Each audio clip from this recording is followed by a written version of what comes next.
बोकारो दिन भर में आज लगातार बारिश से बढ़ा तेनूघाट डैम का जलस्तर।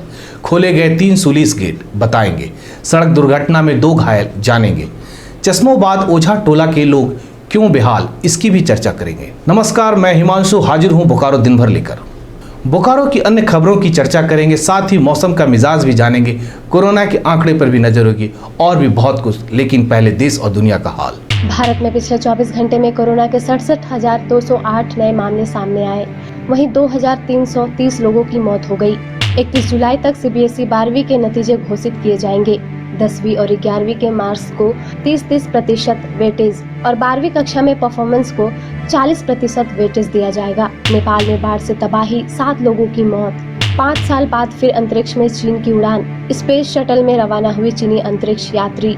सप्ताह के चौथे दिन सेंसेक्स 178 अंक और निफ्टी 76 अंक गिरकर बंद हुआ। सोने की कीमत 650 रुपए प्रति 10 ग्राम घटी, तो वहीं चांदी का दाम 1000 रुपए प्रति किलोग्राम गिरा। अब एक नजर आपके राज्य झारखंड की 3 बड़ी खबरों पर। झारखंड में कोरोना की रफ्तार में कमी। 4 हफ्ते में 14,815 से घटकर 2,240 हुए एक्टिव मरीज। झारखंड में पिछले 24 घंटे में कोरोना के 190 नए मामले सामने आए। वहीं 3 लोगों की मौत हो गई, जबकि 587 लोग ठीक होकर घर भी लौटे। ग्रामीण बिजली उपभोक्ताओं को बड़ी राहत। झारखंड में बकाया बिल का डिले पेमेंट सरचार्ज माफ। तो ये थी देश, दुनिया और झारखंड की खबरें। अब नजर डालते बोकारो के 9 प्रखंडों की खबरों पर, जो आज सुर्खियों में बनी रही। बोकारो जिले में मानसून ने रफ्तार पकड़ ली है। जिले में लगातार हो रही बारिश की वजह से तेनूघाट डैम का 2 फाटक अंडर सुलीस गेट बुधवार को खोल दिया गया, जिसमें लगभग 3,500 क्यूसेक पानी डिस्चार्ज किया जा रहा है, जिसकी जानकारी तेनूघाट बांध प्रमंडल बाढ़ नियंत्रण कोषांग के नोडल पदाधिकारी ने दिया। उन्होंने बताया कि लगातार हो रही बारिश की से तेनूघाट डैम का जल स्तर बढ़ गया है, जिसको लेकर तेनूघाट डैम प्रबंधक ने बुधवार को 2 गेट खोला। इससे पहले भी 1 गेट खोला गया था, जिसके बाद अब कुल 3 गेट खुले हैं। उन्होंने कहा कि गेट खोलने के बाद दामोदर नदी के जल स्तर बढ़ गया है और नदी किनारे रहने वाले लोगों को नदी के अंदर आने के लिए मना किया गया है, जिसकी वजह से वह नदी के जल स्तर प्रभाव की चपेट में न आ सके। साथ ही बताया कि तेनूघाट डैम में पानी रहने की क्षमता 852 फीट है, जबकि इस वर्तमान समय में तेनूघाट डैम में 844.35 फीट पानी है। आगे बढ़ने से पहले आपको बताएं कि तेनूघाट डैम में कुल 18 फाटक लगा हुआ, जिसमें 10 रेडियल और 8 अंडर सुलीस गेट लगाया गया है। साथ ही तेनूघाट डैम एशिया महादेश की सबसे बड़ी मिट्टी से बनी डैम है, जिसके डैम का पानी बोकारो के बने बोकारो स्टील प्लांट के लिए सप्लाई की जाती है और इस डैम का पानी से पूरे बोकारो स्टील में रहने वाले लोगों के लिए पानी सप्लाई होता है। गोमिया ललपनिया रोड पर तुलबुल के पास बुधवार को सड़क दुर्घटना में एक युवक और एक 17 वर्षीय किशोरी घायल हो गए। बताया जा रहा है कि कार सवार दोनों लोग ललपनिया घूमने के लिए जा रहे थे।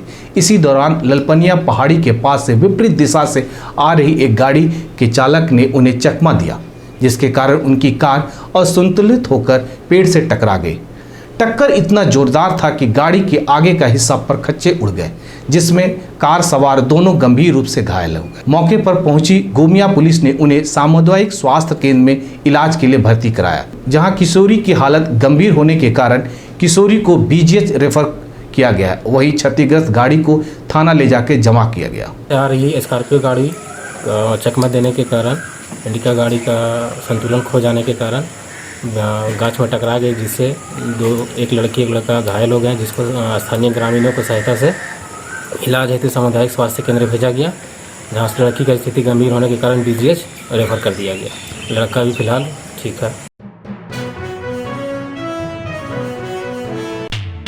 किसी भी क्षेत्र की तरक्की के लिए बिजली, पानी और सड़क की सुविधा होनी बहुत जरूरी है, लेकिन हमारे देश में कई ऐसे क्षेत्र हैं जहां पर मूलभूत सेवाएं अभी तक पहुंच नहीं पाई।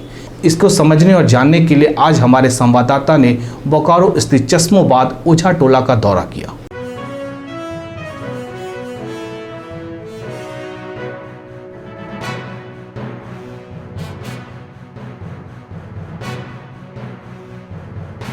हमारे गांव में ये ओझा टोला जो है, यहाँ सड़क आज तक नहीं बना, जिसके कारण हम लोग बरसात के दिनों में काफ़ी मुसीबतें करते हैं। घुटनों भर पानी इकट्ठा दलदल, जिसके कारण कोई किसी भी प्रकार की वाहन यहाँ घुस नहीं पाती, जिसके लिए हमने पंचायत से लेकर के मुख्यमंत्री जनसंवाद तक आवेदन दिए, उपायुक्त महोदय को भी दिए।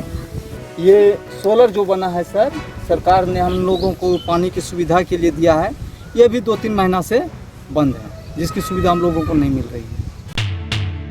ई विद्या वाहिनी के तहत SDMIS और U-Dials को लेकर आयोजित 7 जून को हुए ऑनलाइन बैठक में भाग नहीं लेने वाले स्कूलों पर बोकारो जिला शिक्षा पदाधिकारी नीलम आइलिन टोपो ने जिले के 78 स्कूलों से स्पष्टीकरण जमा करने का निर्देश दिया है। एक तरह से टीचर्स को मोटिवेट करने के लिए बोलिए या फिर जिले को एक अच्छी स्थिति में लाने के लिए हम लोगों ने 100 करीब 78 स्कूलों का मुझे भिन्न भिन्न कैटेगरी के स्कूल्स को हम लोगों ने किया है। एक तरह से टीचर्स को 100 करके या फिर नोटिस दे करके हम लोग ऐसा नहीं कि उनको डेमोरलाइज कर रहे हैं, लेकिन जिला को आगे बढ़ाने के लिए उनसे सहयोग की अपेक्षा कर रहे हैं।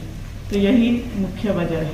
हाँ, निश्चित रूप से मेरा तो ये मानना है, चूँकि सकारात्मक सोच लेकर के ही चलना है, तो 100 एक तरह से हम लोग किए हैं कि उन पर गति ला सके। अब बात आज की कोरोना अपडेट की। बोकारो में पिछले 24 घंटे में कोरोना के 9 नए मामले सामने आए, जिसके बाद बोकारो में अब कुल एक्टिव केस 62 हो गए। वहीं 21 लोग ठीक होकर घर गए, जबकि 1239 सैंपल जांच के लिए जमा किए गए। वहीं दूसरी तरफ जिले में कुल 3150 लोगों को कोरोना टीका लगाया गया। कोरोना काल में मृत पुलिस कर्मियों को 50 लाख बीमा दिलाने की मांग करते हुए झारखंड पुलिस मेंस एसोसिएशन द्वारा बुधवार को बैठक का आयोजन किया गया।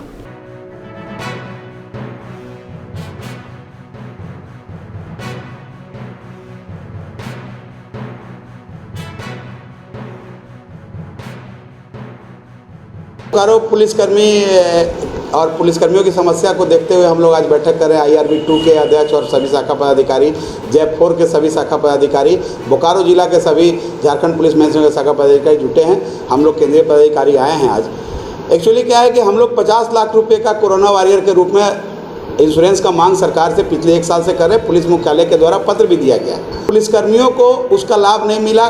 35 पुलिसकर्मी अभी तक कोरोना के बीमारी से ग्रसित हुए हैं। उनके कई एक सुविधाओं की चीज़ जो थी मरने के बाद भी उनके परिवार को नहीं मिला है। आज उनका परिवार बेघर है। इस आपदा में सरकार का मान बढ़ाने, प्राधिकार का मान बढ़ाने, अपने DG साहब का मान बढ़ाने के लिए काम करते रहेंगे। और जैसे ही आपदा खत्म होगा, निश्चित रूप से बड़ा आंदोलन करेंगे, जो दिखा देगा कि पुलिसकर्मी का संगठन बहुत ही मजबूत है। अब जान लेते हैं मौसम का हाल। बोकारो जिले में मानसून ने रफ्तार पकड़ ली है। लगातार बारिश के कारण एक तरफ जहां मौसम सुहाना और ठंडा हो चुका है, वहीं दूसरी तरफ परेशानी भी है। लोगों के घरों से लेकर सड़कों तक पानी भर गया है। आज भी दिन की शुरुआत हल्की बारिश के साथ हुई और दिन भर बूंदाबांदी चलता रहा। मौसम विभाग के अनुसार अभी कुछ दिनों तक गरज के साथ मूसलाधार बारिश होने की संभावना है। आज का अधिकतम तापमान 27 डिग्री सेल्सियस और न्यूनतम तापमान 24 डिग्री सेल्सियस रिकॉर्ड किया गया। आज का comment of the day MD Jamshed Ansari द्वारा किया गया है, जिन्होंने 15 जून को बोकारो टाइम्स के फेसबुक पर ये कमेंट किया था। MD जमशेद अंसारी जी ने हमें कमेंट कर लिखा है, चंदन क्यारी के न्यूज़ पर थोड़ा जोर दीजिए तो हमें खुशी होगी। MD जमशेद अंसारी जी, मैं आपको बताऊं कि हमारे बोकारो दिन भर कार्यक्रम के जरिए जितनी भी चंदन क्यारी प्रखंड से जुड़ी खबरें हमारे पास आया करती है, हम उन्हें दिखाया करते हैं। फिर भी आपके सुझाव को मानते हुए चंदन क्यारी से जुड़ी जानकारी और भी दिखाने की कोशिश करेंगे। आप अपने आसपास की घटनाएं और समस्याओं को हमें व्हाट्सएप कर सकते हैं। हमारा व्हाट्सएप नंबर है 9334210302। इसी तरह बोकारो के तमाम खबरों को जानने के लिए हमारे चैनल बोकारो टाइम्स को लाइक करें, सब्सक्राइब करें और शेयर करें। फिर मिलेंगे बोकारो दिन भर में सोमवार से शुक्रवार रात 8 बजे। तब तक के लिए नमस्कार। बने रहें TheTimesMedia.com पर। आप हमें Facebook और YouTube पर भी देख सकते हैं।